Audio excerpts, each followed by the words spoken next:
प्रभु की स्तुति।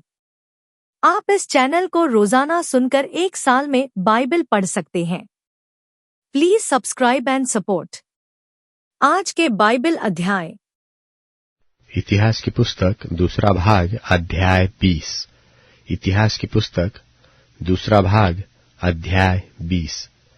इसके बाद मोआबियों और अम्मोनियों ने और उनके साथ कई और अम्मोनियों ने युद्ध करने के लिए यहोशापात पर चढ़ाई की।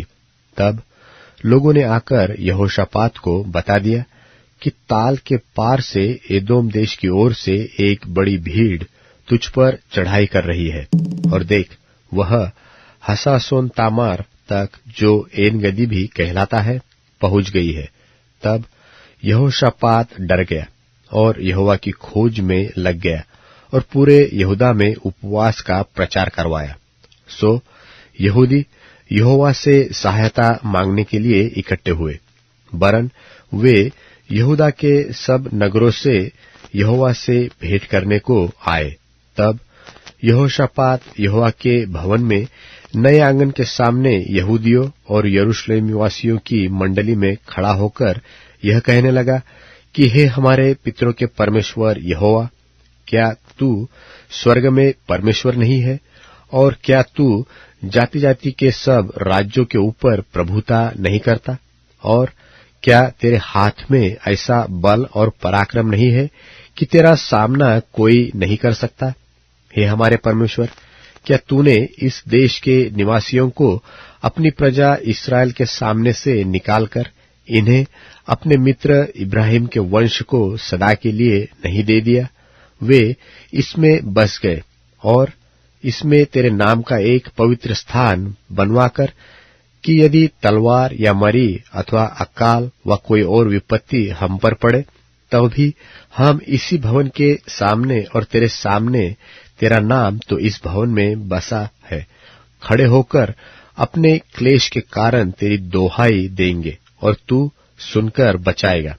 और अब अम्मोनी और मोआबी और सेईर के पहाड़ी देश के लोग, जिन पर तूने इस्राएल को मिस्र देश से आते समय चढ़ाई करने न दिया, और वे उनकी ओर से मुड़ गए और उनको विनाश न किया, देख, वे ही लोग तेरे दिए हुए अधिकार के इस देश में से, जिसका अधिकार तूने हमें दिया है, हमको निकालकर कैसा बदला दे रहे हैं।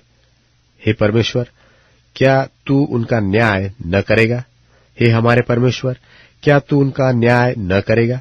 यह जो बड़ी भीड़ हम पर चढ़ाई कर रही है, उसके सामने हमारा तो बस नहीं चलता और हमें कुछ सूझता नहीं कि क्या करना चाहिए, परंतु हमारी आंखें तेरी ओर लगी है। और सब यहूदी अपने अपने बाल बच्चों, स्त्रियों और पुत्रों समेत यहोवा के सन्मुख खड़े रहे। तब आसाप के वंश में से यहजीएल नाम एक लेवीय को, जो जोकरिया का पुत्र और बनाया का पोता और मत्तन्याह के पुत्र ईएल का परपोता था, उसमें मंडली के बीच यहोवा का आत्मा समाया और वह कहने लगा, हे सब यहूदियों, हे यरूशलेम के रहने वालों, हे राजा यहोशापात, तुम सब ध्यान दो।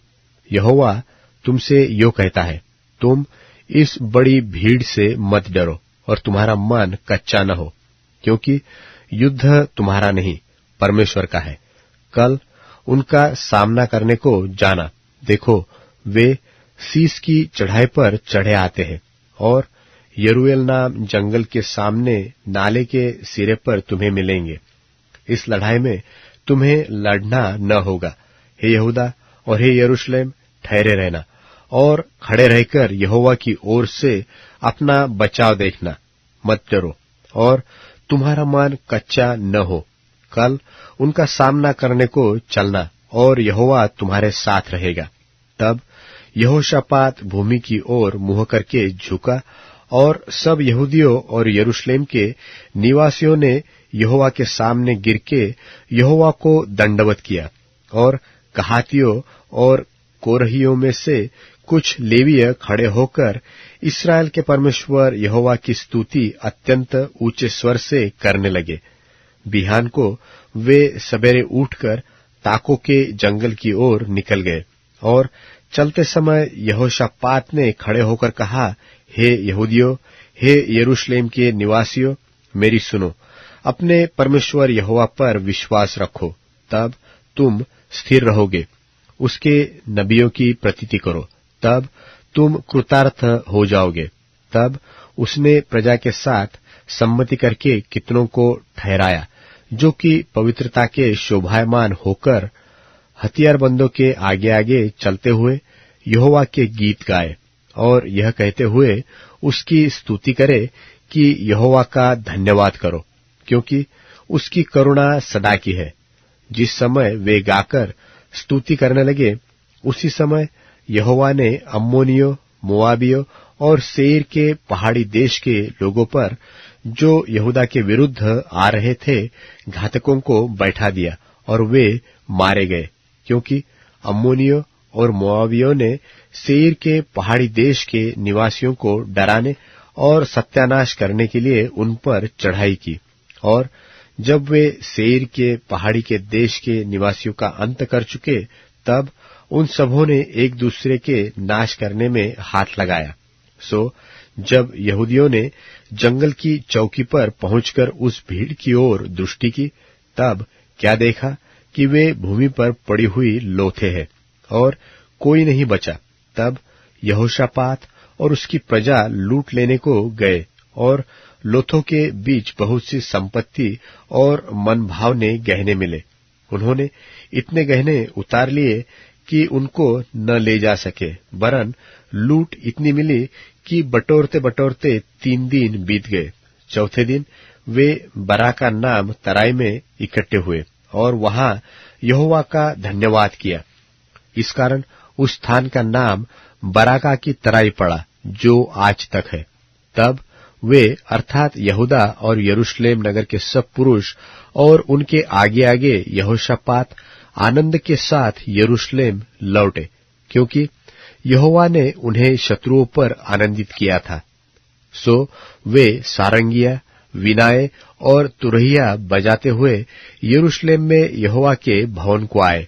और जब देश देश के सब राज्यों के लोगों ने सुना कि इस्राएल के शत्रुओं से यहोवा लड़ा, तब उनके मन में परमेश्वर का डर समा गया, और यहोशापात के राज्य को चैन मिला, क्योंकि उसके परमेश्वर ने उसको चारों ओर से विश्राम दिया। यहोशापात ने यहूदा पर राज्य किया। जब वह राज्य करने लगा, तब वह 35 वर्ष का था, और 25 वर्ष तक यरूशलेम में राज्य करता रहा। और उसकी माता का नाम अजूबा था, जो शिल्ही की बेटी थी। और वह अपने पिता आसा की लीक पर चला, और उसने उससे न मुड़ा, अर्थात जो यहोवा की दृष्टि में ठीक है वही किया, और वह करता रहा। तो भी उच्च स्थान ढाए न गए, वरन अब तक प्रजा के लोगों ने अपना मन अपने पितरों के परमेश्वर की ओर न लगाया था। और आदि से अंत तक यहोशापात के और काम हनानी के पुत्र येहू के विषय उस वृत्तांत में लिखे हैं, जो इस्राएल के राजाओं के वृत्तांत में पाया जाता है। इसके बाद यहूदा के राजा यहोशापात ने इस्राएल का राजा अहज्याह से, जो बड़ी दुष्टता करता था, मेल किया। अर्थात उसने उसके साथ इसलिए मेल किया कि तर्शीश जाने को जहाज बनवाए, और उन्होंने ऐसे जहाज एस्योन गेबेर में बनवाए। तब दोदावाह के पुत्र मारेशा बाशी एलियाजार ने यहोशापात के विरुद्ध यह नबूवत कही कि तूने जो अहज्याह से मेल किया, इस कारण यहोवा तेरी बनाई हुई वस्तुओं को तोड़ डालेगा। सो जहाज टूट गए और तर्शीश को न जा सके। इतिहास की पुस्तक दूसरा भाग अध्याय 21। इतिहास की पुस्तक दूसरा भाग अध्याय 21। यहोराम का राज्य। निदान यहोशापात अपने पुरखाओं के संग सो गया, और उसको उसके पुरखाओं के बीच दाऊदपुर में मिट्टी दी गई, और उसका पुत्र यहोराम उसके स्थान पर राज्य करने लगा। इसके भाई जो यहोशापात के पुत्र थे, ये थे, अर्थात अजर्याह, यहीएल, जकरियाह, अजरियाह, मिकाएल और शपत्याह। ये सब इस्राएल के राजा यहोशापात के पुत्र थे, और उनके पिता ने उन्हें चांदी, सोना और अनमोल वस्तुएं और बड़े बड़े दान और यहूदा में गढ़वाले नगर दिए थे। परंतु यहोराम को उसने राज्य दिया, क्योंकि वह जेठा था। जब यहोराम अपने पिता के राज्य पर नियुक्त हुआ और बलवंत भी हो गया, तब उसने अब सब भाइयों को और इस्राएल के कुछ हाकिमों को भी तलवार से घात किया। जब यहोराम राजा हुआ, तब वह 32 वर्ष का था, और वह 8 वर्ष तक यरूशलेम में राज्य करता रहा। वह इस्राएल के राजाओं की सी चाल चला, जैसे अहाब का घराना चलता था, क्योंकि उसकी पत्नी अहाब की बेटी थी, और वह उस काम को करता था जो यहोवा की दृष्टि में बुरा है। तो भी यहोवा ने दाऊद के घराने को नाश करना न चाहा। यह उस वाचा के कारण था जो उसने दाऊद से बांधी थी, और उस वचन के अनुसार था जो उसने उसको दिया था कि मैं ऐसा करूंगा कि तेरा और तेरे वंश का दीपक कभी न बुझेगा। उसके दिनों में एदोम ने यहूदा की अधीनता छोड़कर अपने ऊपर एक राजा बना लिया। सो यहोराम अपने हाकिमों और अपने सब रथों को साथ लेकर उधर गया और रथों के प्रधानों को मारा। यो एदोम यहूदा के वश से छूट गया और आज तक वैसा ही है।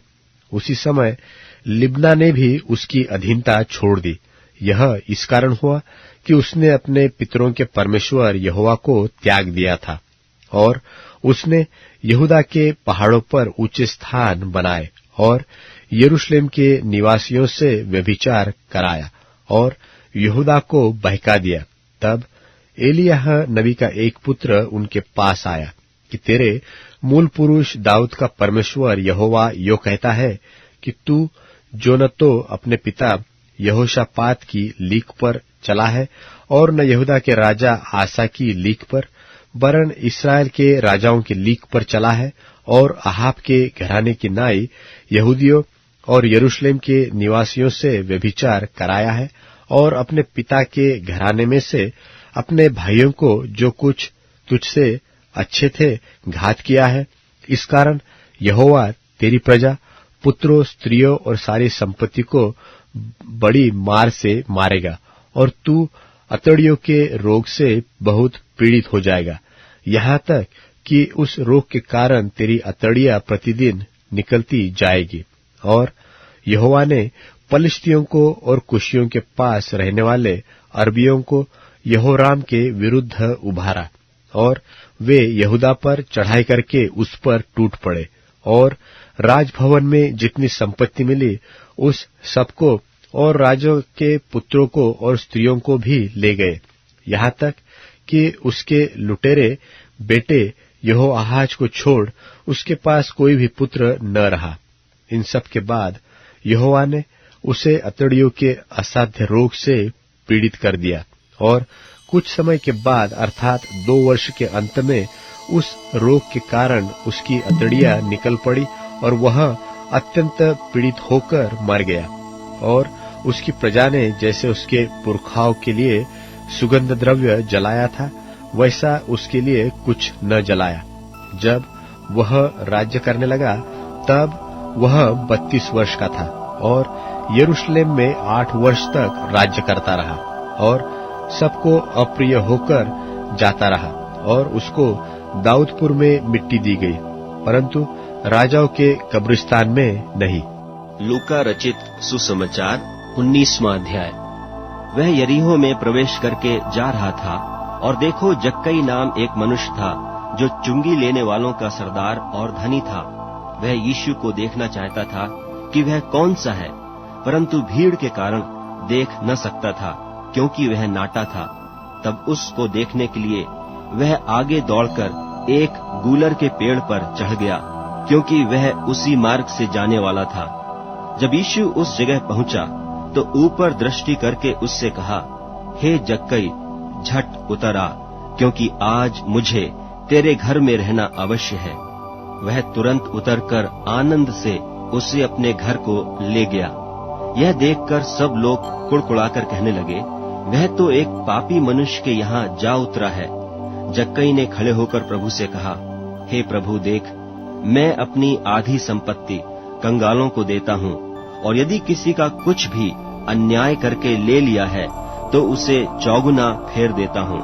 तब यीशु ने उससे कहा, आज इस घर में उद्धार आया है, इसलिए कि यह भी इब्राहिम का एक पुत्र है, क्योंकि मनुष्य का पुत्र खोए हुओं को ढूंढने और उनका उद्धार करने आया है। जब वे ये बातें सुन रहे थे तो उसने एक दृष्टांत कहा, इसलिए कि वह यरूशलेम के निकट था और वे समझते थे कि परमेश्वर का राज्य अभी प्रकट हुआ चाहता है।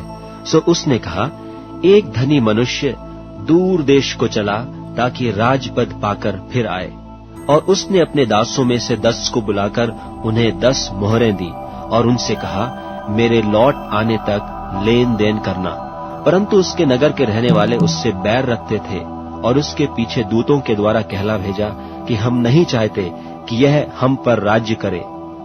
जब वह राजपद पाकर लौट आया तो ऐसा हुआ कि उसने अपने दासों को, जिन्हें रोकड़ दी थी, अपने पास बुलवाया ताकि मालूम करे कि उन्होंने लेन देन से क्या क्या कमाया। तब पहले ने आकर कहा, हे स्वामी, तेरे मोहर से 10 और मोहरें कमाई हैं। उसने उससे कहा, धन्य हे उत्तम दास, तुझे धन्य है, तू बहुत ही थोड़े में विश्वासी निकला, अब 10 नगरों पर अधिकार रख। दूसरे ने आकर कहा, हे स्वामी, तेरी मोहर से 5 और मोहरें कमाई हैं। उसने उससे भी कहा कि तू भी 5 नगरों पर हाकिम हो जा। तीसरे ने आकर कहा, हे स्वामी देख, तेरी मोहरें यह है, जिसे मैंने अंगोछे में बांध रखी, क्योंकि मैं तुझसे डरता था, इसलिए कि तू कठोर मनुष्य है। जो तूने नहीं रखा उसे उठा लेता है, और जो तूने नहीं बोया उसे काटता है।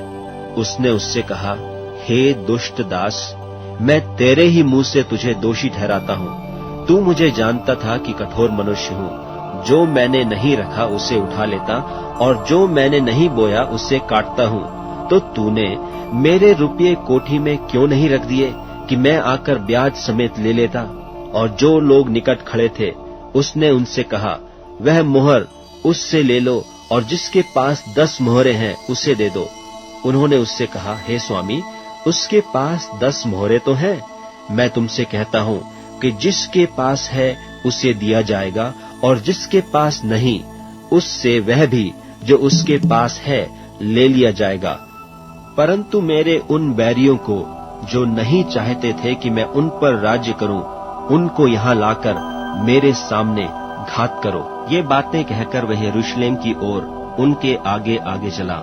और जब वह जैतून नाम पहाड़ पर बैतफगे और बैतनिय्याह के पास पहुंचा, तो उसने अपने चेलों में से 2 को यह कह के भेजा कि सामने के गांव में जाओ, और उसमें पहुंचते ही एक गदही का बच्चा, जिस पर कभी कोई सवार नहीं हुआ, बंधा हुआ तुम्हें मिलेगा, उसे खोल कर लाओ। और यदि कोई तुमसे पूछे कि क्यों खोलते हो, तो यह कह देना कि प्रभु को इसका प्रयोजन है। जो भेजे गए थे उन्होंने जाकर जैसा उसने उनसे कहा था वैसा ही पाया। जब वे गधे के बच्चे को खोल रहे थे तो उसके मालिकों ने उनसे पूछा, इस बच्चे को क्यों खोलते हो? उन्होंने कहा, प्रभु को इसका प्रयोजन है। वे उसको यीशु के पास ले आए और अपने कपड़े उस बच्चे पर डालकर यीशु को उस पर सवार किया। जब वह जा रहा था तो वे अपने कपड़े मार्ग में बिछाते जाते थे, और निकट आते हुए जब वह जैतून पहाड़ की ढलान पर पहुंचा, तो चेलों की सारी मंडली उन सब सामर्थ के कामों के कारण जो उन्होंने देखे थे आनंदित होकर बड़े शब्द से परमेश्वर की स्तुति करने लगी कि धन्य है वह राजा जो प्रभु के नाम से आता है, स्वर्ग में शांति और आकाश मंडल में महिमा हो। तब भीड़ में से कितने फरीसी उससे कहने लगे, हे गुरु, अपने चेलों को डांट। उसने उत्तर दिया कि तुमसे कहता हूँ, यदि ये चुप रहें तो पत्थर चिल्ला उठेंगे। जब वह निकट आया तो नगर को देखकर उस पर रोया और कहा, क्या ही भला होता कि तू ही इसी दिन में कुशल की बातें जानता, परंतु अब वे तेरी आंखों से छिप गई हैं, क्योंकि वे दिन तुझ पर आएंगे कि तेरे बैरी मोर्चा बांधकर तुझे घेर लेंगे और चारों ओर से तुझे दबाएंगे, और तुझे और तेरे बालकों को जो तुझ में है मिट्टी में मिलाएंगे, और तुझ में पत्थर पर पत्थर भी न छोड़ेंगे, क्योंकि तूने वह अवसर जब तुझ पर कृपा दृष्टि की गई न पहचाना। तब वह मंदिर में जाकर बेचने वालों को बाहर निकालने लगा और उनसे कहा, लिखा है कि मेरा घर प्रार्थना का घर होगा, परंतु तुमने उसे डाकुओं की खोह बना दिया है। और वह प्रतिदिन मंदिर में उपदेश करता था, और महायाजक और शास्त्री और लोगों के रईस उसे नाश करने का अवसर ढूंढते थे, परंतु कोई उपाय न निकाल सके कि यह किस प्रकार करें, क्योंकि सब लोग बड़ी चाह से उसकी सुनते थे। भजन संहिता अध्याय 7। भजन संहिता अध्याय 7। हे मेरे परमेश्वर यहोवा, मेरा भरोसा तुझ पर है। सब पीछा करने वालों से मुझे बचा और छुटकारा दे। ऐसा न हो कि वे मुझको सिंह की नाई फाड़कर टुकड़े टुकड़े कर डाले और कोई मेरा छुड़ाने वाला न हो। हे मेरे परमेश्वर यहोवा, यदि मैंने यह किया हो, यदि मेरे हाथों से कुटिल काम हुआ हो, यदि मैंने अपने मेल रखने वालों से भलाई के बदले बुराई की हो, वरन मैंने उसको जो अकारण मेरा बैरी था बचाया है, तो शत्रु मेरे प्राण का पीछा करके उसे आ पकड़े, वरन मेरे प्राण को भूमि पर रौंद दे और मेरी महिमा को मिट्टी में मिला दे। हे यहोवा, क्रोध करके उठ, मेरे क्रोध भरे सताने वालों के विरुद्ध तू खड़ा हो जा और मेरे लिए जाग। तूने न्याय की आज्ञा तो दे दी है, और देश देश के लोगों की मंडली तेरे चारों ओर हो, और तू उनके ऊपर से होकर ऊंचे स्थानों पर लौट जा। यहोवा समाज समाज का न्याय करता है। हे यहोवा, मेरे धर्म और खराई के अनुसार मेरा न्याय चुका दे। भला हो कि दुष्टों की बुराई का अंत हो जाए, परंतु धर्मी को तू स्थिर कर, क्योंकि धर्मी परमेश्वर मन और मर्म का ज्ञाता है। मेरी ढाल परमेश्वर के हाथ में है, वह सीधे मन वालों को बचाता है। परमेश्वर धर्मी और न्यायी है, वरन ऐसा परमेश्वर है जो प्रतिदिन क्रोध करता है। यदि मनुष्य न फिरे तो वह अपनी तलवार पर सांड चढ़ाएगा। वह अपना धनुष चढ़ाकर तीर संधान चुका है, और उस मनुष्य के लिए उसके मृत्यु के हथियार तैयार कर लिए हैं। वह अपने तीरों को अग्निबाण बनाता है। देख, दुष्ट को अनर्थ काम की पीड़ाएं हो रही है। उसको उत्पात का गर्भ है और उससे झूठ उत्पन्न हुआ है। उसने गड्ढा खोदकर उसे गहरा किया, और जो खाई उसने बनाई थी उसमें वह आप ही गिरा। उसका उत्पात पलटकर उसी के सिर पर पड़ेगा, और उसका उपद्रव उसी के माथे पर पड़ेगा। मैं यहोवा के धर्म के अनुसार उसका धन्यवाद करूंगा, और परम प्रधान यहोवा के नाम का भजन गाऊंगा। अब Amazon music, tune in, Spotify और YouTube म्यूजिक में उपलब्ध है। Please follow it.